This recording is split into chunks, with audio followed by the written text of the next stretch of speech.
এক গ্রামে এক মুরব্বী ছেলেকে বলছে, গাদা অমকের কাছে 2000 3000 4000 টাকা পাবো। কয় আব্বা ঘি খাওয়ারে দই খাওয়া, আবার জ্ঞান ফিরছে।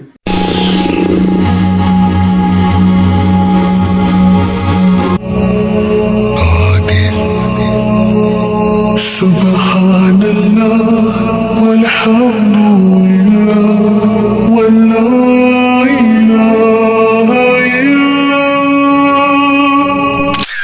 এক গ্রামে এক মুরব্বী ছেলেকে বলছে, গাদা অমকের কাছে 2000 3000 4000 টাকা পাবো। কয় আব্বা ঘি খাওয়ারে দই খাওয়া, আবার জ্ঞান ফিরছে। যেই সময় বলছে গাদা 2 লাখ টাকা একজন পাবে, ছোট ছেলে বড় ইটা মুগুর চেনেন না, ইটা মুগুর দিয়ে মাথায় বাড়ি জোরে দিছে, বুঝলেন। বাবা কান্দে ও হাতায়ের কয় আব্বার আগিলে মাথার জন্য ফাটে নাই, বুঝলেন। আর একটা মাস্টার আছে বলে যে, হুজুর অনেক শোক পেয়েছি কিন্তু বাবা মরার শোক তো এ পর্যন্ত অন্তরে আসলো না। স্যার বলেন কি? বললো যে আমার ফিল্মের টাকা নিয়ে যা বাবা বিয়ে করছে, সব আমার খায়ে সব ব্যথা পেয়েছে, কিন্তু বাবা মরলে কেমন লাগে এই জিনিসটা এখনো সাপ পাইনি। যেরকম নাউজুবিল্লাহ, এমন বাবা হয়তো গ্রামে নাই, কারণ বড় ছেলেকে বেশি দেয় নাই, বড় ছেলেকে ফাঁকি দেয়। যদি ছেলে মেয়েকে ফাঁকি দেন, আপনার আল্লাহ তাআলা বলবেন গো টু হেল, তুই দোজখে যা, আপনি ডাইরেক্ট দোজখে যাবেন। রাগ করতেছেন? চাচার ডাল জাগায় জাগায় জাল লাগে। এ বাবুরে, এই এক জায়গায় ইমামতি করতাম তো, এক ছোট ছেলে, ওই ছেলে দিয়ে কালেকশন করাচ্ছে, বুঝলেন। এই এতটুকু এক ছোট নিয়ে আসছে, আর একটা ডিমের জন্য দোয়া করছে, আল্লাহ একটা ডিম দিল, ওর বাড়ির জন্য ডিম দেওয়ার ঘর ভর্তি করে দিও। ওই মেয়ে কান্নাকাটি শুরু করছে। আমি দৌড়ে আসলাম, কেন কেদি কান্নাকাটি করিস কে? বলে এক ডিম দিছি তাই ঘর ভর্তি আছে, আমরা থাকবো না কোনে। দেখছেন? এর বাবু এক জায়গায় গেছিলাম, বলে হুজুর আপনার সোয়াল যাবেন, কবর আজাব আছে আমি দেখতেছি, আমার হাতে ধরা দেন, তাছাড়া তো কালেকশন বাড়বে না। জোরে বলেন ঠিক কিনা? আব্দুল জলিল ভাই আছে? আব্দুল জলিল ভাই আছেন না? এ আব্দুল জলিল ভাই, আব্দুল জলিল ভাই, আরে আমার ছোট ভাইয়ের নাম পাবনা হাই স্কুলে চাকরি করতেছে কাম। আপনি হয় দানি 3 মন লেজ লাগান নাই, টাকা দেন কিছু, ধীরে ধীরে দিয়ে নেন তো, সব কিছু কিস্তি চলছে। আবার হাসে, কিস্তি তোলার নিয়ত আছে তা জানেন। আমরা এক চাষি কয়, চাষি ও গাদা নামাজ পড়ার নিয়ত, আমাকে আবার কিস্তি তোলার নিয়ত শিখাইলো। কোনো বেটি কত কোনো স্বামীর হুকুম মানবো না, কিস্তি দেওয়া ছাড়বো না, এইটা হলো কিস্তি তোলার নিয়ত।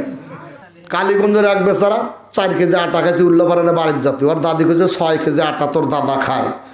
তো কইছে তোর দাদা তুমি বলো 6 কেজি খাও, বলে কয় কেরে খালি নাই 4 কেজি কাঁচা আটা খাওয়া যায়, বুঝলেন। আব্দুল জলিল ভাই 2 মন দিলাম না, দিয়েন তাকবীর দিলাম, না হলে আমার তাকবীর ফেরত দিয়েন। লিল্লাহ তাকবীর, জোরে লিল্লাহ তাকবীর। খালি আবার রাখছে আমরা খোকা, নাম হলো খোকা, ওর বাপের নাম খোকা, ও আর বাপ বেটা গেছে কাজে। তো ওই কন্ট্রাক্টটা করছে খোকা এ দিয়ে এসো, বলো স্যার আমি খোকা না, আমার আব্বা খোকা,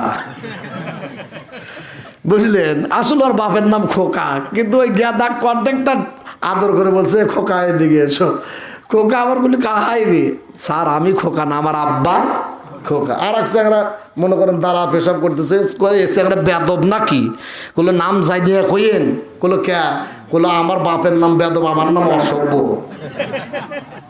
বুঝলেন। এক জায়গায় মার হাবা কইছে ফেরত দেন, আমার বাপ মরেই নেই, দোয়া করছেন।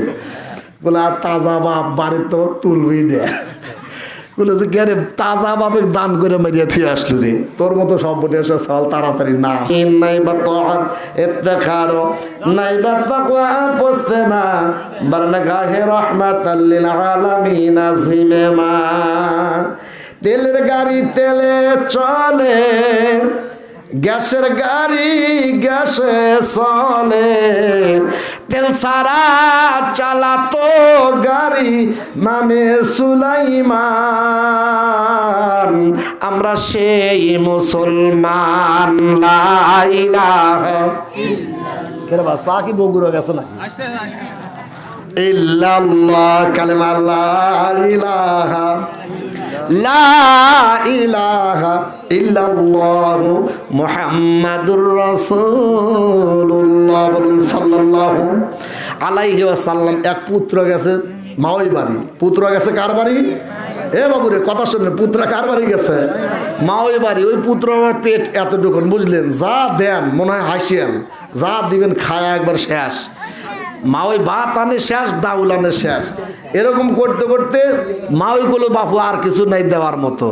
তখন বলতেছে, ও পুত্র যাইতেছে আবার আসছো। বললো মাওই আসবো কি, ভাত আর তরকারি একসাথে করিবার ফেললেন না বাপু, আর আসবো কি? এক জায়গায় পীর আর মুরিদ গেছে, বুঝলেন? ওই জায়গায় গোস্ত 1 টাকায় 16 সের, কেরাসিনে 1 টাকায় 16 সের। বড় কথা কোয়া লাগে বাপু। ওই গোস্ত আর ঘি আর সব ভালো ভালো জিনিস মুরিদ খায়া মোটা হয়েছে, দিবে ফাঁসি। রাজা খুঁজে যে দেখতো কি হয়েছে, বলে যে ওই ঘরে চুরি করবার যায় চোর গেছে মরিয়া, যার কারণে ওই ব্যক্তির ফাঁসি হবে।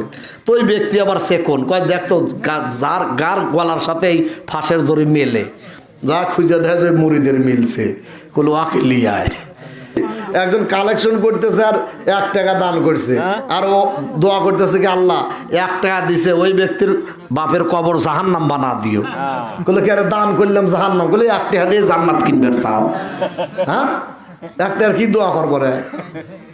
মাইকের যে বিল হচ্ছে এই বিলই তো উঠতেছে না। ও স্যার খারাপ করছে, কছে যে 1 টাকা দিছে আল্লাহ আব্বার কবর জাহান্নাম বানা দেও। 5,000 টাকা দান করেছে, জোরে তাকবীর দেন, সর্বোচ্চ দান, জোরে বলেন ঠিক কিনা? নাটোর থেকে জালসা করার পথে 2 হালি কলা কিনছি, বড় বড় কলা দেখে না 2 হালি কিনছি। ওই বেচারা দিয়েছে 6টা। কয়টা কলা? 6টা। বললো চাচা এই জায়গায় কি 3টা থালি? বললো না বাবু তোমার চাষির হাতে একটু ঝগড়া হয়েছে তো মাথা গরম। বললো 10টা তো দিলেন না। বললো বাবু অত গরম হয় নাই। লিল্লাহে তাকবীর। সুলতান ভাই কছি নাম হলো তাওয়ের নামের নাম গয়াল আছে ভাই। ওই 5 মন ধান দিলি পারে মনে তাওই থাকবেন, আর যদি না হয় তাহলে বুঝতেইছেন। এই যে আপনারা বাড়িতে কোনো গন্ডগোল করবেন না। একজন স্বামী স্ত্রীর মধ্যে বিবাদ, বলছে তোকে আমি সাইজ করব, কোর্টে নেব, কেস করব, এই কথা বলে একটা 19 আর 20 গায়ে ঢেলে নিছে। হাসপাতালে নিয়ে যা বড় পাইপ বের করছে, যা আজকে দেবো, যেহেতু 20 খাসু। বললো স্যার দিয়েন না, গায়ে খাই নে। বুঝলেন? পাইপ দেখেই বলছে কি আমি 20 খাই নেই, গায়ে লিছি স্যার, ওই ওয়াইফ বোনের সঙ্গে আমি সাইজ করবো। কোনো হব নিশে তো সাইজ যেতেছে না, তুই গায়ে লিচু খাতি কতক্ষণ? জোরে বলেন ঠিক কিনা? ওইগুলো দিলাম পাইপ, বলে না গায়ে নিছি আর দিয়ে না। একজন ডায়াবেটিস রোগী ডাক্তারের কাছে গেছে, বলে তো 2টো রুটি সকালে 2টো বিকেলে। বলে হুজুর খাওয়ার আগে না পরে? তাই মনে করছি লেখে মনে আবার 1000 আলাদা দিলেন। মুসলমান যদি মুসলমানের বাড়িতে ঢোকে অবশ্যই সালাম দিতে হবে, জোরে বলুন ঠিক কিনা? এক জায়গায় বাড়িতে ঢুকছে এক বুড়ো, জোরে বলেন ঠিক না? এটা কি মুসলমানের রীতি? রীতিনীতিতে খ্রিস্টানতম, হিন্দুতে তুমি সভ্যতায়। এই কি বলো মুসলিম যারা ইহুদি দেখে লজ্জা পায়। পৃথিবী চলেছে এগিয়ে আর তোমরা আসো পিছে, বউ তালাকের মাসলা খুঁজেছো, কোরআন হাদিস শুষে, জোরে বলেন ঠিক কিনা? ইসলামের বিধানে এটা ফতুয়া, ওটা ফতুয়া, ওটা ফতুয়া, অনেক ফতুয়া। পরের বেলা ধামা ধামা, নিজের বেলা ওঠে না, পরকে বুঝাও নিজে বুঝো না, জোরে বলেন ঠিক কিনা? একবার কষা দিবি ফেরেস্তা, মারার জন্য তো রেডি, জোরে বলেন ঠিক কিনা? আজরাইল মানুষের জান কবজ করে, আজরাইলের জান একদিন আজরাইল নিজেই কয় না কথা। এরে বাপুরে পাবনা জালসা করে মনে মনে পিএস তুলছে। এই রোজার আগেও এক জায়গায় 160 মন পিএস তুলে আসি। আর আমার এলাকায় বাগাবাড়ি গেলে এবার দুধ তোলা যায়, গাদি দুধ দেয় ওরা, কারণ ওরা দুধের এলাকা। আর এক জায়গায় গেলে এর রসুন ওঠে, আর এক জায়গায় উঠলে পিঁয়াজ ওঠে। আর আপনি এলাকার মানুষ, বুঝলেন, আপনারা দিবেন না, খেয়ে দিতেই